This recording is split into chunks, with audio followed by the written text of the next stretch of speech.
जय श्री राम। रामायण की समय की बात है जब लंका विजय के लिए नल नील समुद्र पर सेतु बांधने में लगे थे और बानर तथा भालुओं की अपार समूह पर्वत खंड और वृक्षों को ला ला कर उन्हें दे रहे थे। उसी समय एक नन्ही सी गिलहरी भी मर्यादा पुरुषोत्तम प्रभु श्री राम के कार्यों में सहायता करने के लिए वृक्ष से उतरकर वहां आ गई। वह छोटी सी गिलहरी ना तो वृक्ष की शाखाएं ही उठा सकती थी ना ही शिलाखंड, लेकिन उसने अपने सामर्थ्य के अनुसार एक कार्य ढूंढ लिया। वह समुद्र के जल में स्नान करके रेत पर लौटती, फिर दौड़कर सेतु पर जाती। वहाँ वह अपने शरीर पर लगे हुए रेत सारी झाड़ देती। पुनः वह समुद्र में स्नान करके रेत पर लौटती और सेतु पर रेत झाड़ने के लिए दौड़ पड़ती। उसका ये कार्य लगातार चल रहा था। उस छोटी सी जीव पर किसी का ध्यान नहीं गया, लेकिन गिलहरी का ये काम भगवान श्री राम देख रहे थे। अब कोई भी जीव प्रेम से भगवान के लिए कुछ करे तो भगवान उसे जरूर स्वीकार करते हैं। भगवान श्री राम जी ने हनुमान जी के पास बुलाकर उस गिलहरी को उठा लाने का आदेश दिया। हनुमान जी ने गिलहरी को उठाकर श्री राम जी के हाथ पर रख दिए। प्रभु श्री राम जी ने गिलहरी से पूछा, तू सेतु पर क्या कर रही है?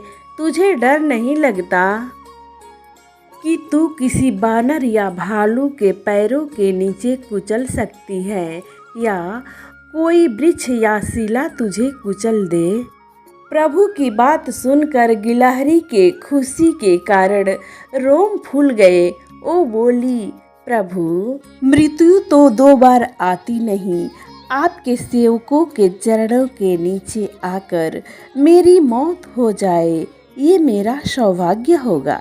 सेतु में बहुत बड़े बड़े शिलाखंड और वृक्ष लगाए जा रहे हैं। बहुत परिश्रम के बाद भी नल नील सेतु को पूरा समतल नहीं कर पा रहे हैं। ऊंची नीची विषम भूमि पर चलने पर आपके चरणों का कष्ट होगा।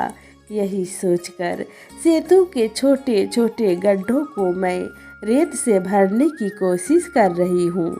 गिलहरी के इस भाव से प्रभु प्रसन्न हो गए। उन्होंने गिलहरी को बाएं हस्त पर बिठा रखा था।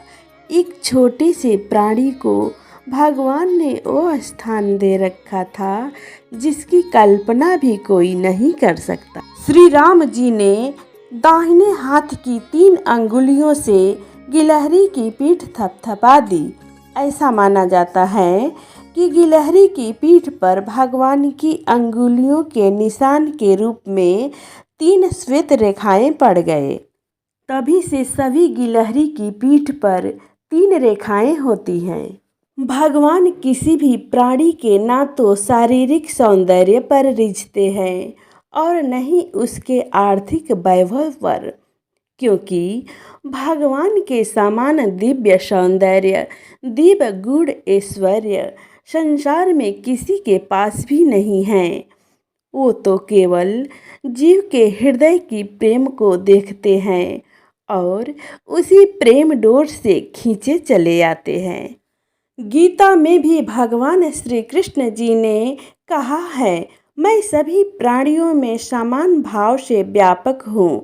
ना मेरा कोई अप्रिय है और न ही मेरा कोई प्रिय है, परंतु जो भक्त मुझको प्रेम से भजते हैं वह मुझ में है और मैं भी उनमें प्रत्यक्ष प्रकट हूँ।